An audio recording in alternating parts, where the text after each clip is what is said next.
राधे राधे आप सभी भक्तों को आपको मेरे ब्लॉग में स्वागत है। आज आप इस वीडियो में अंत तक जुड़े रहिएगा क्योंकि आज हमारे सामने एक गायकार हैं, कलाकार हैं जो बहुत सुंदर भगवान के भजन गाते हैं, वो भी भोजपुरी में। आप उनका आवाज सुनेंगे तो आपकी अंतर आत्मा खिल उठेगी। तो चलिए हम उनसे मिलवाते हैं। आपका नाम क्या है?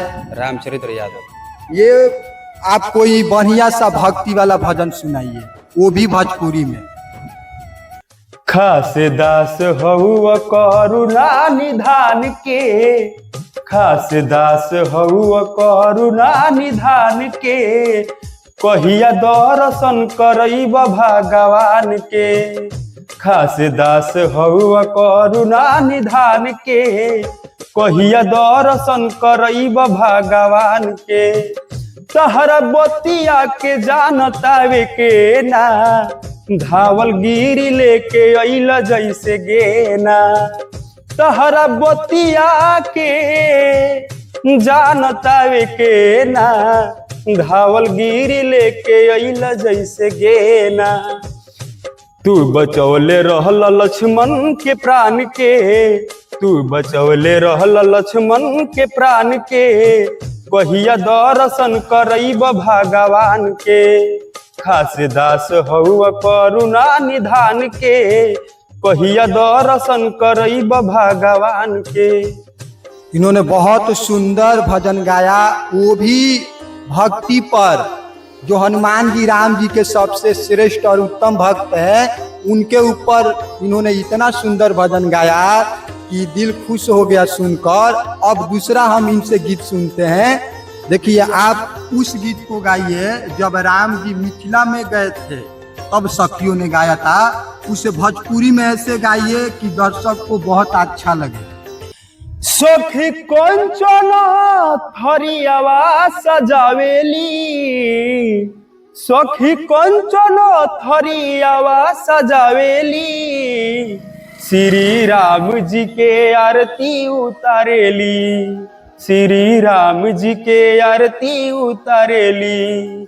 सखी कंचन थरियावा सजावेली, सखी कंचन थरियावा सजावेली, श्री राम जी के आरती उतारेली।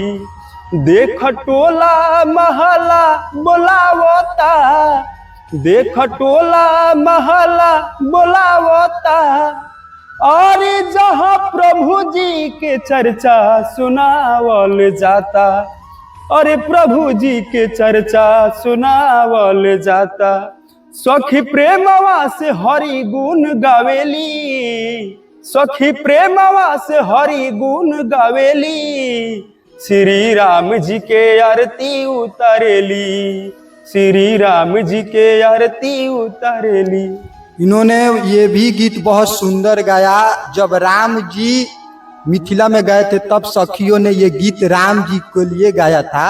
अब आप तीसरा गीत सुना सकते हैं। जब राम जी केवट जी के पास गए थे तो केवट जी ने क्या कहा था रघुराई से, राम जी से? केवट ने कहा रघुराई से, उतराई ना लूंगा हे भगवन। केवट ने कहा रघुराई से, उतराई ना लूंगा हे भगवन। केवट ने कहा रघुराई से, उतराई ना लूंगा हे भगवन। केवट ने कहा रघुराई से, उतराई ना लूंगा हे भगवन। केवट ने कहा रघुराई से, उतराई ना लूंगा हे भगवन। इन्होंने बहुत सुंदर गीत गाया। जब राम जी केवट जी के पास गए थे तब राम जी ने कहा था कि मुझे नदी पार करा दो, तो केवट ने पार कराया। तब राम जी ने उनको उतराई दिया तो केवट ने कहा कि हे प्रभु, मुझे उतराई नहीं चाहिए, अगर आपको कुछ देना है तो जिस तरह मैंने आपको नदी पार कराया है, मैं आपके पास आऊंगा तो आप भी मुझे भवसागर से पार लगा दीजिएगा। एक भक्त भगवान से यही मांगता है। इन्होंने बहुत सुंदर भजन गाया है। इस भजन को सुनकर भक्तजन आनंदमय हो जाते हैं, सुख मिलता है, शांति मिलता है।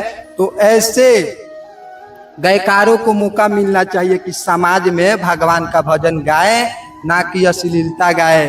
भगवान का भजन जितना सुना जाता है उतना अच्छा होता है। तो अब मैं आपको अगले वीडियो में मिलूंगा। सब भक्तों को जय श्री राधे।